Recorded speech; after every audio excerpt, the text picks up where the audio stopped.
1, 2,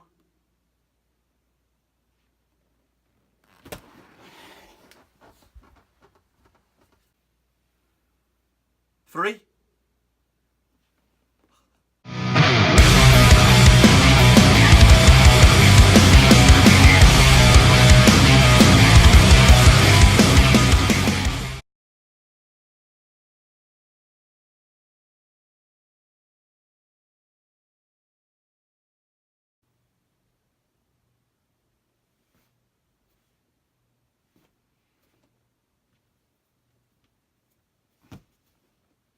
I keep trying to get rid of it and it keeps coming back. Alright everybody, how are we? Duds here, Coffera, on a night when Liverpool would go to Spain to face Barcelona. Former players, Luis Suarez, Phil Coutinho, would be in the starting lineup against the mighty Reds. And, you know, hopes and dreams pinned on this performance. Could we go all the way? Could we repeat and get into a second Champions League final in succession? You know, the memories of Real Madrid last year are they're still ever present. Could we shake off that nightmare that happened when that dirty beaut Sergio Ramos rips Mohamed Amar Bruce Lee's Salah's arm off and totally change the game where Liverpool will be on top? Well, I'm going to tell you now, obviously, that it happened again. It happened again, but this time Liverpool were fantastic. This time Liverpool were the better team. This time Liverpool should have won the match. 4-0 for me. 4-0. We start so well on the front foot. His lineup is ambitious. It's a very good attacking midfielder. Naby Keita's on his game. We obviously lose Bobby Firmino, who's a huge loss. How do you replace a Bobby Firmino? It's really hard. For me, like I say many times, there's nobody like him in the world. And we play Wijnaldum kind of in his position, which was a strange one for me, but it was working. We were okay.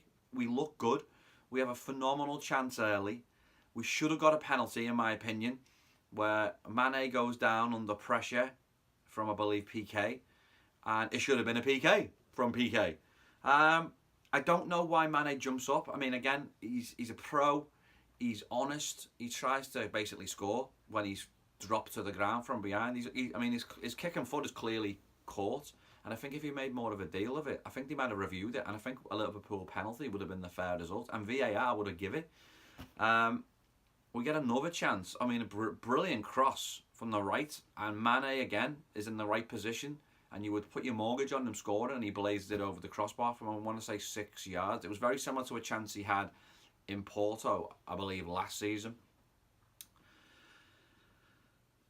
We get an injury to Naby Keita, and it kind of, for me, it changed the game. It was a pinnacle point because we bring on a Jordan Henderson and we change, and basically 10 seconds after the substitution, we find ourselves a goal behind, an undeservedly goal behind. We're playing Gomez right back, and I believe he thought Dembele was going to play there, which wasn't the case because obviously he started with Phil Coutinho. And I just think he wanted to be more defensive against the speed and the pace, and obviously he's a better defender than Trent.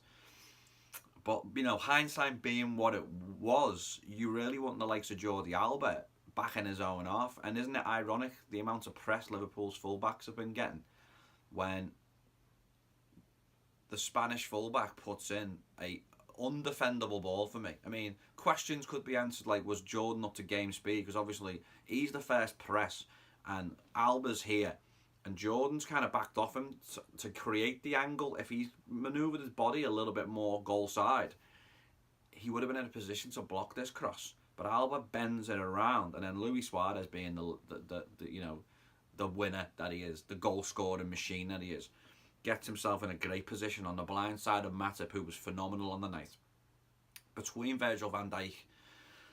And he gets a lot of heat for this, Virgil van Dijk, and I don't really get it because I think the ball is that good.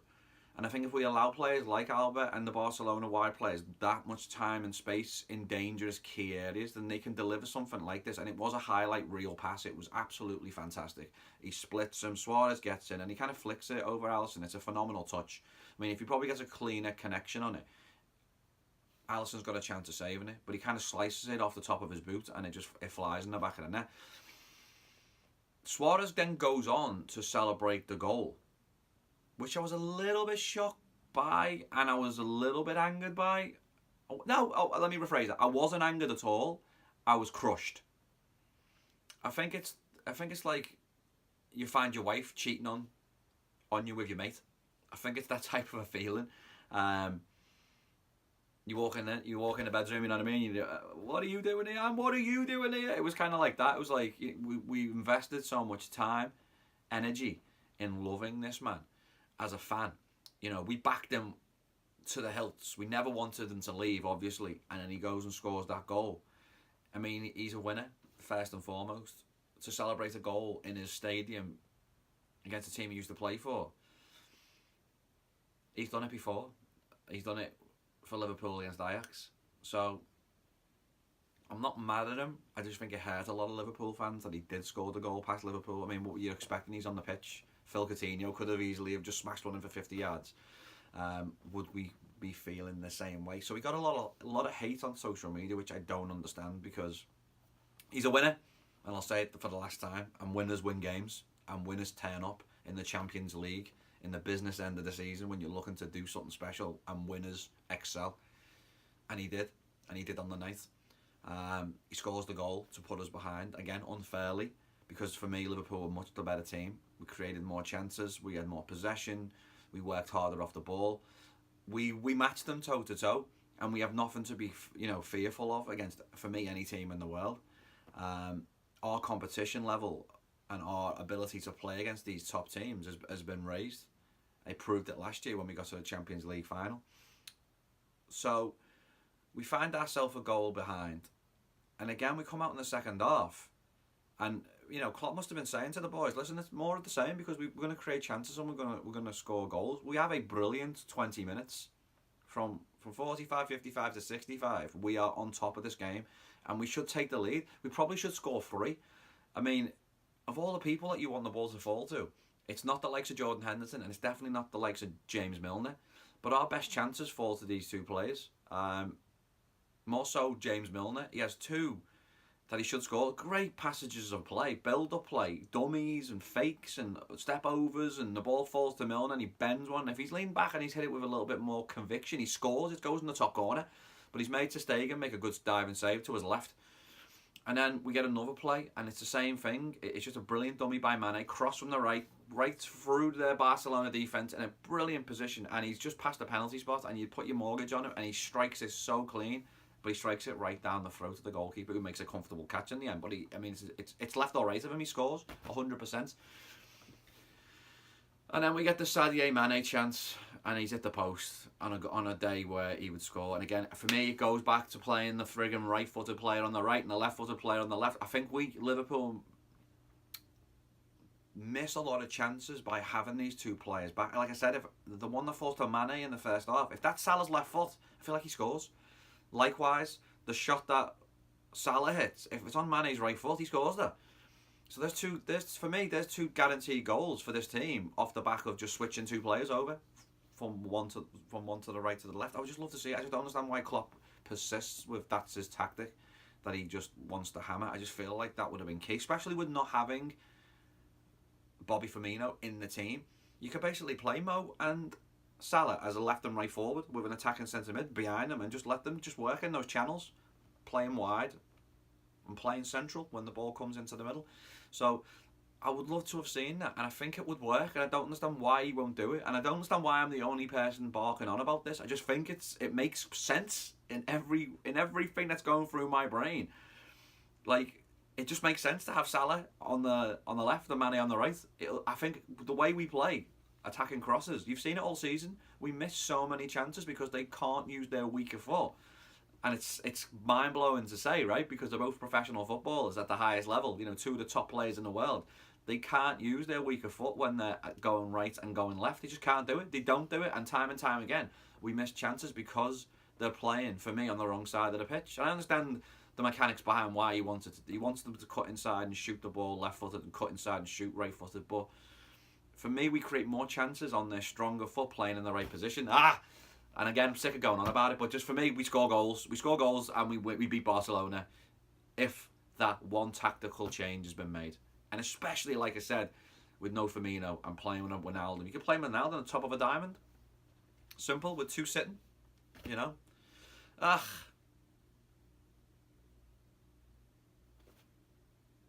All the pressure, all the work to get to this position, and then everything fell for Barcelona on the night. I mean, everything. I mean, Firmino makes a phenomenal tackle on the edge of the box. It falls through to Suarez, who guides the ball, and he does this. He's trying to do this with like the top of his thigh, guides it onto the goal, and it just goes past Alisson, who's helpless, and then it hits the perfect part of the crossbar to come back to the person that you don't want this ball to come back to, and it just drops to Messi, and it's like, you know, when superstars can see the game 4 or 5 seconds before the rest of the world, he's got that in his psyche. You know, that's what makes him better than everybody else. It's like he's cheating. It's like he can see what's going to happen before it happens, and he knew he had to be in that position, and he knew that ball was going to hit the crossbar, and I'm telling you, he knew it. That's what great sportsmen can do. And he was in the right position. The hit falls to him, and he just walks it into the open net to make it Barcelona 2, Liverpool 0, and they do not deserve what they are getting out of this game. And then lo and behold, you know, we've not been in a position to see the great man up close and impersonal. You know, Liverpool have been in the Champions League for a number of years, and Messi's been ripping it up for so long. We really haven't been in that position to see the lad. And I don't watch Spanish football either, so I've really got no opinion on Messi. I've seen more of Ronaldo in my lifetime. But he gets a free kick 35 yards from goal, and you know what he's going to do. He's going to shoot. But my word, it's just undescribable, the ability this lad's got. I mean, like I said, you only really hear about it, and if you want to take the time to go through YouTube videos of Messi, then you can see how amazing this lad is every single week. And I reference him a lot in my coaching, especially with players dribbling at speed, how to change direction and take multiple touches on the ball to manipulate the ball in the final third of the field, basically making defenders fall over, which is what he does on a day-to-day. And he hits a free kick from 35 yards in the top corner, and it's unsavable. I mean, it's unsavable because, again, you see the position of the wall, you see the position of Alisson. Messi can go left or right. He's diving full stretch to his right. He's never getting there. He's never getting up there. And it makes it 3-0. And to be fair, you know, we throw the kitchen sink at them to a degree. And Bobby Firmino gets one cleared off the line, and that was kind of the chance that falls to Salah that he should score, and he misses. But Bobby probably should score as well. 3-1's a different game. 3-2's fair. 4-3 Liverpool's fair. Forget that. 4-0 Liverpool's fair. I mean, we should have went there and wiped the floor with them. But it's just one of them. It's a hard pill to take. It's so sad that we can go and play that well and come away with a massive... I mean, we're not Man United. You think about the way Man United played against Barcelona and got a similar result. It was kind of sad and pathetic watching them play. That didn't happen. Klopp's in his post-match interview and he's gone, I've walked into the dressing room at the end of the game and I've just said to the lads, listen lads, I'm proud of you, you were brilliant.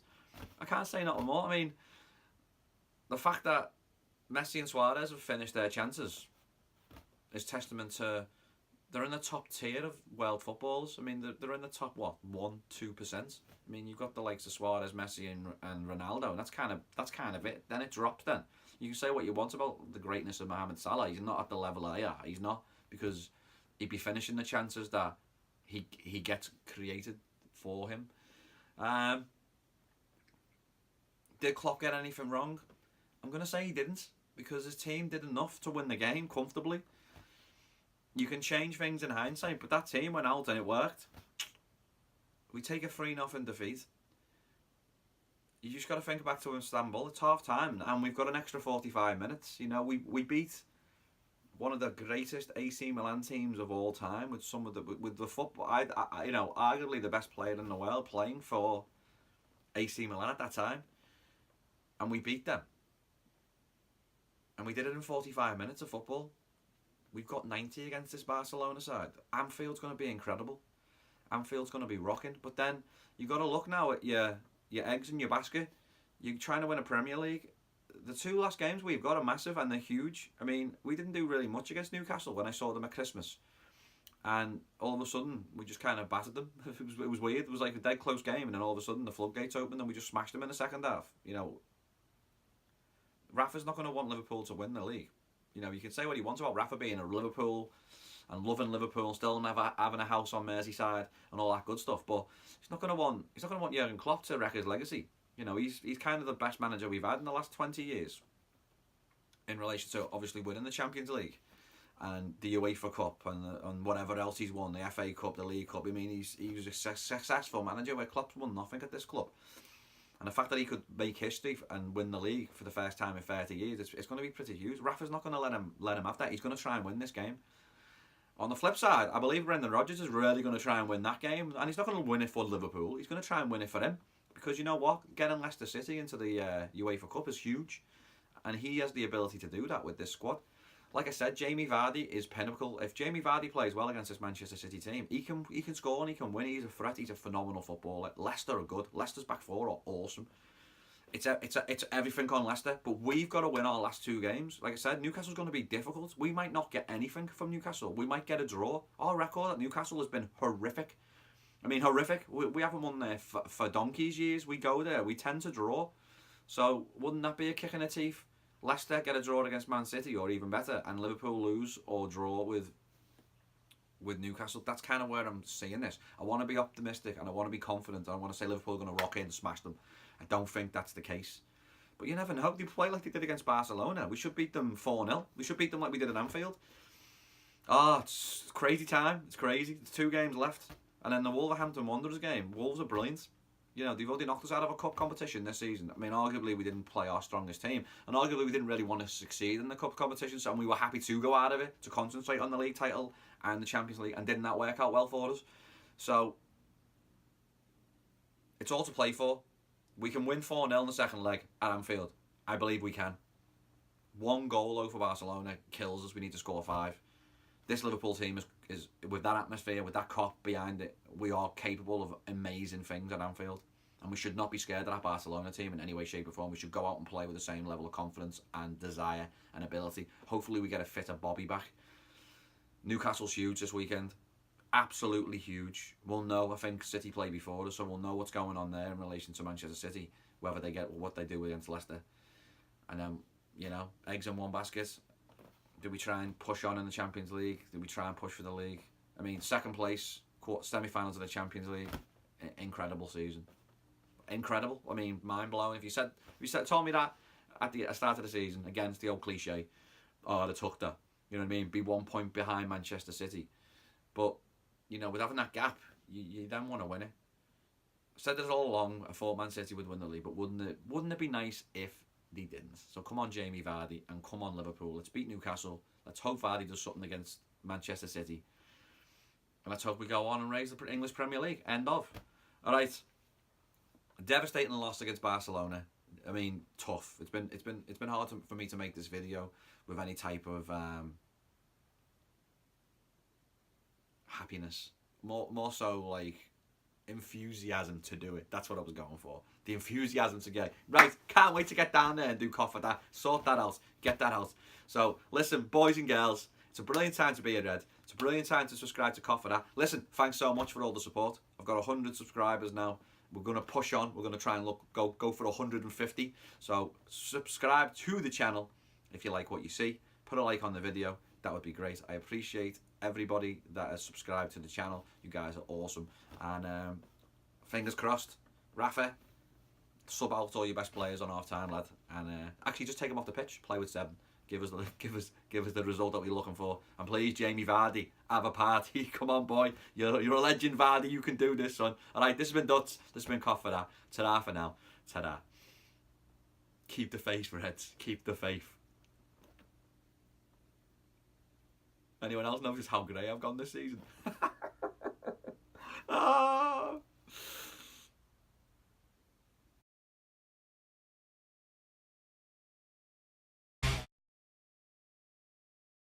Ta-da. And you'll never walk Hello,